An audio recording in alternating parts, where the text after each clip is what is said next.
이제 우리가 은행에서 돈을 빌릴 때 담보로 집이나 차를 잡히잖아요. 이렇게 담보로 잡혀 있는 채권을 법적으로 채권이라고 부릅니다.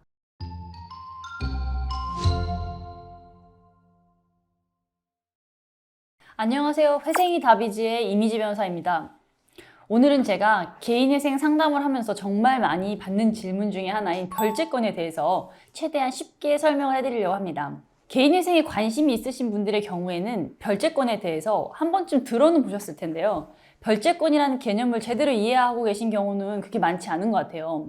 이 별채권이라고 하는 건요, 쉽게 설명하자면 이제 우리가 은행에서 돈을 빌릴 때 담보로 집이나 차를 잡히잖아요. 이렇게 담보로 잡혀 있는 채권을 법적으로 별채권이라고 부릅니다. 그러니까 은행에서 집을 살 때 받는 주택담보대출이나 차를 살 때 받는 자동차 할부금융이 대표적인 별채권이에요. 이제 많은 분들이 이런 담보대출이 있으면 이건 담보가 있으니까 회생 절차랑 상관없이 그냥 계속 같이 갚으면 되겠네요, 이렇게 생각을 하시는데 실제로는 그렇지 않습니다. 첫 번째로 법원에서는 여러분이 가진 재산을 다 파악할 수 있어요. 이제 개인회생을 신청할 때 보통 채무자가 제출하게 되는 서류 중에 지방세 세목별 과세증명서라는 게 있는데요. 여기에 채무자에게 어떤 재산이 있는지가 다 나오거든요. 그래서 담보 설정된 재산이 있다면 관련된 채권을 반드시 회생 절차에 포함시키도록 하고 있습니다. 두 번째로 이게 더 중요한 건데요. 담보권이 설정되어 있다고 해서 은행이 그 담보물을 통해서 빌려준 돈을 100% 다 받을 수 있는 게 아니에요. 예를 들어 볼게요. 1,000만 원짜리 차를 갖고 계신 채무자분이 이 차를 담보로 800만 원을 빌렸다고 해볼게요. 이제 얼핏 보면 차는 1,000만 원이니까 800만 원은 충분히 회수할 수 있겠네, 이렇게 생각하실 수 있거든요. 하지만 실제로 이 차를 경매나 공매로 팔면 차값이 많이 떨어져요. 이 감가상각이라는 것도 있고 중고차다 보니까 시세도 떨어지고, 그래서 결국 은행 입장에서는 빌려줬던 돈 800만 원을 다 받지 못하는 경우가 많습니다. 그래서 법원에서는 이런 점을 고려해서 미확정 채권이라고 하는 거를 만들었어요. 이게 쉽게 말해서 이 담보물로 채권자가 얼마나 받을 수 있을지 지금은 확실하지 않으니까 일단 받을 수 있는 금액을 예상해서 처리하자는 거예요. 그래서 보통은 그 담보물의 가치의 한 70% 정도를 받을 수 있다고 보는데요. 법원이나 조정의원마다 그리고 또 담보물마다 조금씩 달라서 50%에서 90%까지 다양하게 보는 것 같아요. 자, 그러면 많은 분들이 제일 궁금해하시는 부분, 그럼 내 차나 내 집을 계속 가지고 있을 수는 없나요? 이런 질문에 답변을 해보면요, 이제 원칙적으로는 회생 인가가 되면 담보권자가 경매나 공매를 할 수 있어요. 하지만 실제로는 조금 다르게 운영되는 경우가 많이 있습니다. 먼저 부동산의 경우를 보면 그 담보대출을 해준 은행과 잘 협의를 하시면 계속 원리금을 갚으면서 지킬 수 있는 경우가 많이 있어요.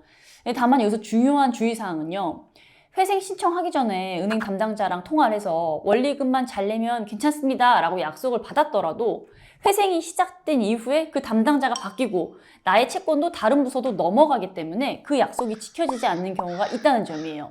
그래도 이제 결과적으로 보면은 은행 입장에서는 이 채무자로부터 원리금을 계속해서 잘 받는 것이 가장 이득이기 때문에 다시 합의를 그렇게 하시면 돼요.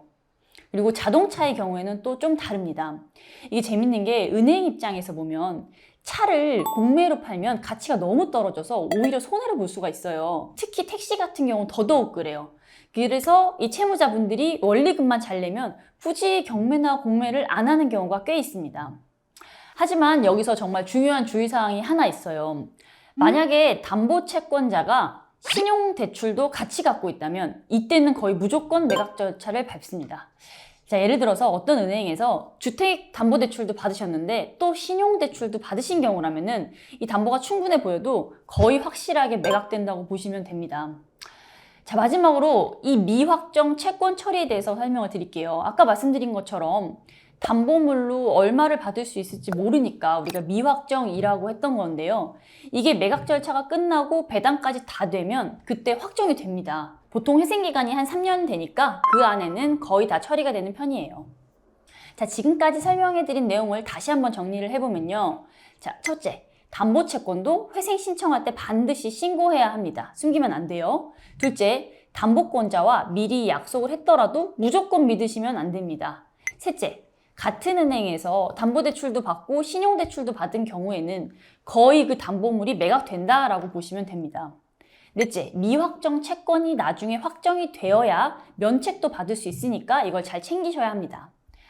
자, 지금까지 어려운 내용이라 최대한 쉽게 설명을 드리려고 했는데요. 그래도 혹시 이해가 안 되시는 부분이 있으시다면 영상 아래 고정 댓글에 있는 저희 사무실로 연락을 주시면 자세히 상담해 드리도록 하겠습니다. 오늘 영상이 도움이 되셨다면 구독과 좋아요, 알림 설정도 부탁드릴게요. 다음에 더 좋은 내용으로 찾아뵙겠습니다. 감사합니다.